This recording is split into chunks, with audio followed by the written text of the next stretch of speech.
Michiel Vaughn owes a lot to tobacco. The lucrative crop helped pay for his livelihood in the 1980s when he farmed it in western Kentucky. But a 100-year-old tobacco barn on his property now holds sheep, a colony of pet rabbits, and a hand-painted mural urging people to quit smoking and giving them a phone number to help them do it. The mural is one of two iconic tobacco barns that the state of Kentucky has paid for using federal grant money to help drive home the anti-smoking message.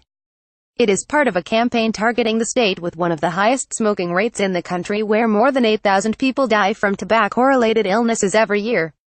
It echoes the advertising campaigns of some tobacco companies, which for decades would pay farmers to paint ads on their barns.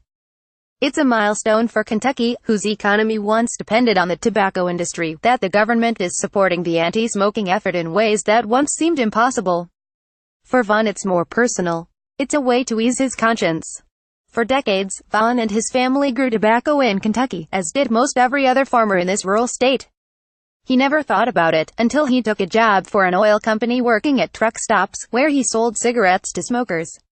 One memory still sticks: a man walking into the truck stop, nothing but skin and bones, and bought 3 cartons of cigarettes. He looked like an almost walking dead man. I didn't know if he was going to breathe long enough to get out the door, Vaughn said. We would never raise tobacco again. I see what it does to too many people. Tobacco's dominance in Kentucky changed following the 2004 buyout, which ended federal subsidies paid to tobacco farmers. That made it a lot harder to profit from the crop, and many farmers stopped growing it. Vaughn got back into farming a few years ago when he bought a farm that included an old tobacco barn. When state officials asked him if they could paint an anti-smoking mural on the barn, it did not take him long to say yes. State officials started the program in 2015 when they used a federal grant to help pay for a mural on Sheila Salyer's former tobacco barn in Magoffin County in the eastern part of the state. Salyer said the land and the barn have been in her family for decades. She remembers her grandfather rolling tobacco leaves straight from the barn and smoking them. But Salyer never smoked, and she doesn't farm tobacco. I think that seeing that on a tobacco barn is definitely going to help support people not smoking, she said. The mural advertises a phone number, 1-800-QUIT, now 7,848,669, that connects callers to counselors to help them quit.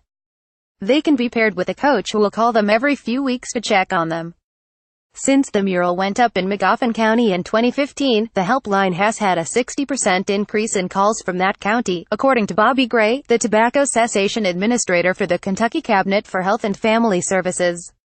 The murals cost between $12,000 and $20,000.